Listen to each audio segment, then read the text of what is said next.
আচ্ছা, আমরা এখন যেটা করবো সেটা হচ্ছে ল্যাটার মুঘল। দেখো মেইনলি আমরা হিস্ট্রির রাজাদের কমপ্লিট করেছি। সেটা হলো তোমার, দেখো হিন্দুদের ক্ষেত্রে আমরা টোটাল 5টা পড়েছি, কিং 1 2 3 4 5। অ্যান্ড মুসলিমদের ক্ষেত্রে আমরা 4টে পড়েছি।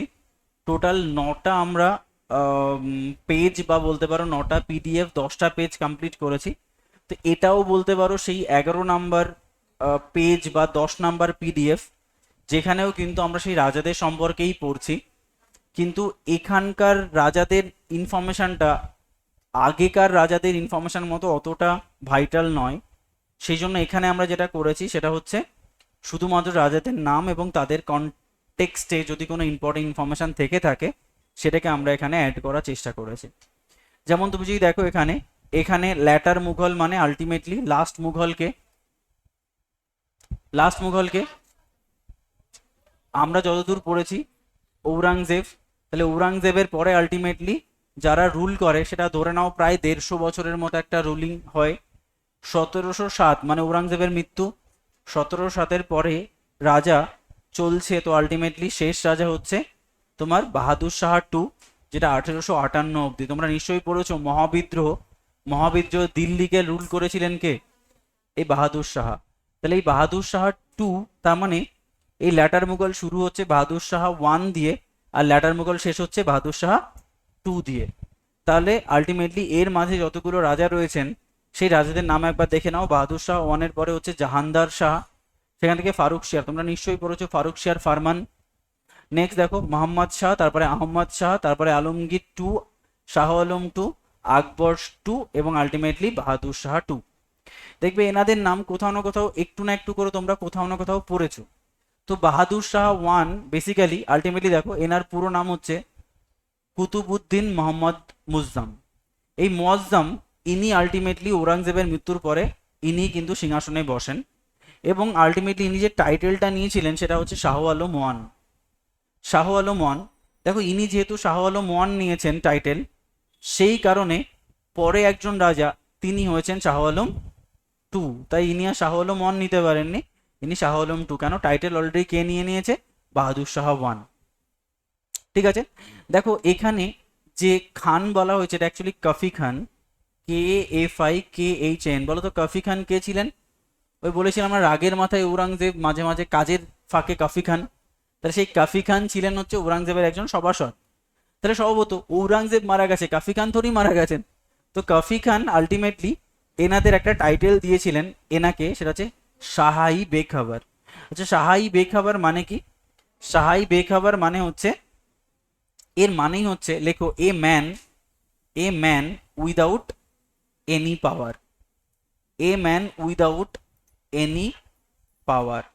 ঠিক আছে, তার মানে সাহাই বেখাবার মানে কোনো কাজের রাজা নয়, অকাজের রাজা। ঠিক আছে, এই কোনো রাজাই নয় যার হাতে কোনো পাওয়ার নেই, রাজা বলে কেউ গণ্যই করে না। তাই কাফি খান এনাকে বলেছিলেন সাহাই বেখাবার। আচ্ছা, এই জাহানদার শাহ এরপরে সিংহাসনে বসেন 1712-র পরে। 1712 1 বছর আলটিমেটলি উনি এই সিংহাসনটা হোল্ড করেছিলেন। সেই Jahandar Shah occupied the throne with the help of Zulfiqar Khan. তাহলে আগের যেটা বললাম সেটা হচ্ছে কফি খান, এটা হচ্ছে জুলফিকার খান। তাহলে জুলফিকার খান এর সহযোগিতায় আলটিমেটলি জাহানদার শাহ সিংহাসনে বসেন। তার জন্য জুলফিকার খান জাহানদার শাহর কি হন? প্রধানমন্ত্রী হন। আচ্ছা, এনার মেইন কন্ডিশন হচ্ছে ইনি রি-অ্যাবলিশ করেছিলেন কি? তোমার এই জিজিয়া। জিজিয়া মানে মনে আছে রিলিজিয়াস ট্যাক্স অন হিন্দু। তাহলে ইন্ট্রোডাকশন কে করেছিলেন? ফিরোজ শাহ তুগলক। অ্যাবলিশ করেছিলেন কে? আকবর। রিইন্ট্রোডিউস করেছিলেন ঔরঙ্গজেব, অ্যান্ড অ্যাবলিশ করেছিলেন জাহানদার শাহ। এই 4টে পয়েন্ট একটু মুখস্থ রাখতে হবে আমাদের। তাহলে এই পয়েন্টটাও আমরা এখান থেকে দেখে নিলাম। নেক্সট দেখো ফারুক শিয়ার। তো ফারুক শিয়ার সম্পর্কে আমরা জানি মেইনলি ফারুক শিয়ার ফারমান, বাট 1713 থেকে 1719 এই টাইম ফ্রেমে ইনি রুল করেন। এবং দেখো তার যে প্রাইম মিনিস্টার ছিল দুই ভাই যাদের বলা হয় কিং মেকার। আচ্ছা, এই দুই ভাই কে কে? সৈয়দ ব্রাদার্স, যেটা তারা হচ্ছে আবদুল্লাহ খান অ্যান্ড হুসেন আলী খান। এই দুই ভাইয়ের সহযোগিতায় আলটিমেটলি কিন্তু এই ফারুক শিয়ার কিন্তু জাহানদার শাহর থেকে সিংহাসনটা কেড়ে নেন। তাহলে সেই জন্য এনাদের দুজনকে বলা হয় এই কিং মেকার, মানে কিংকে মেক করেছেন, কিংকে তৈরি করেছেন, তাই কিং মেকার। কিং মেকার কেন? ইনি এই এই দুজনই আবার ফারুকশিয়ারকে হত্যাও করেন, তাহলে সিংহাসনেও বসান, হত্যাও করেন। তাই দেখো Farrukhsiyar was killed by Syed brothers, এই দুই ভাইয়ের দ্বারাই কিন্তু ইনি মারাও যান।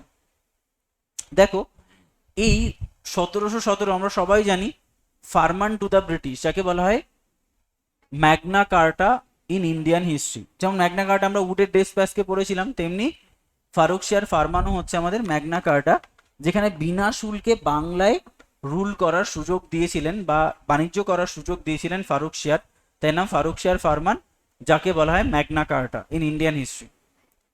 ডিউরিং হিজ রুল দেখো মুর্শিদ কুলি খান, মুর্শিদ কুলি খান আমরা সবাই জানি ইন্ডিপেন্ডেন্ট নবাব অফ বেঙ্গল, তিনি আলটিমেটলি মুর্শিদ কুলি খান আলটিমেটলি বাংলার একটা ইন্ডিপেন্ডেন্ট নবাবী ব্যবস্থা চালু করেন। দেখো তাহলে মুর্শিদ কুলি খান, ফারুকশিয়ার, এটা আমাদের পড়তে হবে। এরপরে মোহাম্মদ শাহ এবং আহমদ শাহ। মাথায় রাখবে মোহাম্মদ শাহ এনার পুরো নাম কি? মোহাম্মদ রোশন আক্তার, নাসিরউদ্দিন মোহাম্মদ রোশন আক্তার। অ্যাকচুয়ালি এনার পুরো নাম হচ্ছে রোশন আক্তার বলা হয়। দেখো ইনি ইনি কি, ইনি আবার কিন্তু এই দুই ভাই, এই দুই ভাই কিন্তু এনাকে আবার সিংহাসনে বসান। তাহলে কাকে হত্যা করে? ফারুকশিয়ারকে হত্যা করে মোহাম্মদ শাহকে সিংহাসনে বসান। দেখো তাই বলছে এনথ্রন্ড বাই তোমার সৈয়দ ব্রাদার্স। এনার নিক নেমটা পরীক্ষায় কোশ্চেন দেয় রঙ্গিলা, ঠিক আছে। এবং এই টাইম ফ্রেমে আরও একটা তোমার ইন্ডিপেন্ডেন্ট শাসন চালু হয়, সেটা হচ্ছে হায়দ্রাবাদ। এই দুটো কিন্তু খুব গুরুত্বপূর্ণ, একটা ফারুকশিয়ারের সময় আর একটা মোহাম্মদ শাহের সময়। কে? নিজাম উল মুল্ক। তাহলে হায়দ্রাবাদের যে নিজাম বলি আমরা, তো এই নিজামী শাসন ব্যবস্থার সূত্রপাত হলো কিন্তু এই মোহাম্মদ শাহের টাইম ফ্রেমে, ঠিক আছে। দেখো 1739 এই সময় যে যুদ্ধটা হয় তার নাম ব্যাটেল অফ কার্নাল, খুব গুরুত্বপূর্ণ যুদ্ধ ব্যাটেল অফ কার্নাল। এই যুদ্ধে কি হলো? কে বিদ্রোহ করলো? নাদির শাহ। তাহলে মাথায় রাখবে এম আর এন পাশাপাশি পড়ি আমরা, এম এন ওপি কিউ। তাহলে এম এর সময় এন অ্যাটাক করে, তো ultimately Nadir Shah peacock Throne এবং তোমার কোহিনূর ডায়মন্ড ইন্ডিয়া থেকে নিয়ে চলে যায়। তাহলে এই যুদ্ধের পর, আচ্ছা এরপরে দেখো আহমদ শাহের সময় এই, মাথায় রাখবে আহমদ শাহর সময় আহমদ শাহ কেউ একজন অ্যাটাক করেন, আর মোহাম্মদ শাহের সময় এন অ্যাটাক করে, এম এন আর এ এ। তাহলে আহমদ শাহ আবদালি অ্যাটাক করেন আহমদ শাহের সময়, তিনি টোটাল 8 বার অ্যাটাক করেছিলেন। এবং আমরা সবাই জানি লাস্ট অ্যাটাক হচ্ছে পানিপথের তৃতীয় যুদ্ধ, যেটা মারাঠাদের সঙ্গে হয়েছিল 1761-এ, ঠিক আছে। তাহলে এটাও মাথায় রাখতে হবে, আহমদ শাহর সময় কে অ্যাটাক করেন? আহমদ শাহ আবদালি। আলমগীর টু আমরা সবাই জানি ব্যাটেল অফ পলাশি, এটা কার সময় হয়েছিল? আলমগীর টু এর সময়। শাহ আলম টু কি ফুল নেম হচ্ছে? আলী গৌর, খুব গুরুত্বপূর্ণ। দেখো ব্যাটেল অফ বক্সার হয়েছিল কার সময়? আলমগীর টু এর সময়, সরি শাহ আলম টু এর সময়। তাহলে আলমগীর টু এর সময় কি হয়? Battle of Plassey. আর শাহ আলম টু এর সময় হয় ব্যাটেল অফ বক্সার। এই দুটোকে আমরা আগেও পড়েছি। দেখো এটাও আমরা গ্র্যান্টিং দেওয়ানি টু ইংলিশ, আমরা জানি দেওয়ানি ব্যবস্থা আলটিমেটলি এই after battle of Buxar Shah Alam two কিন্তু ব্রিটিশদের এই দেওয়ানি ব্যবস্থা দিয়েছিলেন। দেওয়ানি মানে কি? দেওয়ানি মানেও সেই বাণিজ্য করার একটা পারমিশন, ঠিক আছে, বাণিজ্য করার পারমিশন। যেমন ফারুকশিয়ার দিয়েছিলেন, তেমনি এখান থেকে দেওয়া দেওয়া হয়েছিল না, বাধ্য করা হয়েছিল দেওয়ার জন্য। এটাই চুক্তি ছিল আলটিমেটলি, যে তোমাকে মুক্তি দেওয়া হবে তুমি যদি আমাদের দেওয়ানি ব্যবস্থা বা এইটা করার সুযোগ দাও। তো দেখো আকবর শাহ টু, এটা গুরুত্বপূর্ণ কেন? তিনি রাজা রামমোহনকে রাজা টাইটেল দিয়েছিলেন, এবং রাজা রামমোহন রায়কে আমরা কি বলি? Official ambassador of India. কেন? কারণ এই আকবর শাহ টু এর রিকোয়েস্টে রাজা রামমোহন রায় ফরেনে গেছিলেন।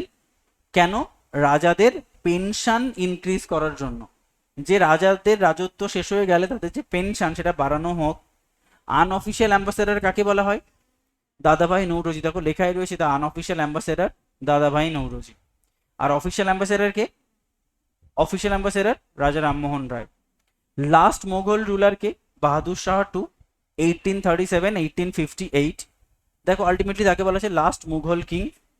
দেখো হিজ কোর্ট পোয়েট কে ছিলেন? মির্জা গালিব। সেজন্য তুমি কলকাতায় পাবে গালিব স্ট্রিট।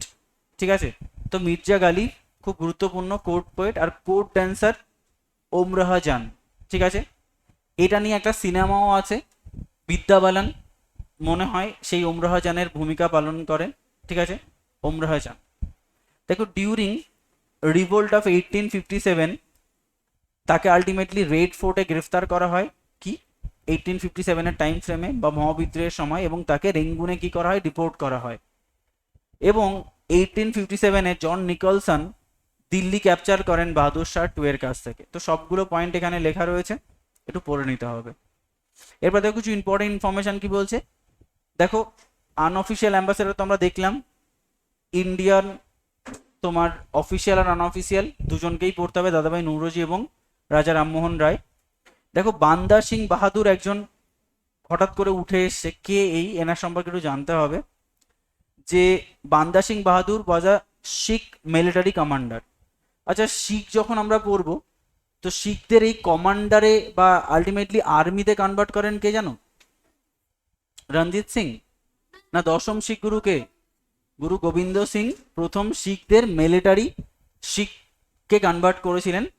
তিনি বলেছিলেন যে শিখ যদি হও তাহলে তোমাকে ফাইটিং শিখ হতে হবে, কারণ নিজেদের অধিকার গুরু কখনো ক্যাপচার করতে পারবে না। গুরু হয়তো ধর্ম প্রচার করতে পারে, তাই আগের যে 9 ধর্মগুরু ছিলেন, নানক থেকে শুরু করে নবম শিখ গুরু, যাদেরকে কি করা হয়েছে? যারা ধর্ম প্রচার করেছেন। কিন্তু গোবিন্দ সিং প্রথম বললেন, দশম শিখ গুরু, যে এরপরে আর গুরু বলে কিছু থাকবে না, এরপরে শিখ হয়ে যাবে ফাইটিং শিখ। ঠিক আছে, যারা যুদ্ধ করবে। তো সেখান থেকে আলটিমেটলি এটা করা হয়। তো তখন উনি অনেকগুলো মিশেলে ভেঙে দেন তোমার এই শিখদের। একটা যেমন সুকার চুকিয়া মিশেল, এই সুকার চুকিয়া মিশেলের হেড ছিলেন রঞ্জিত সিং।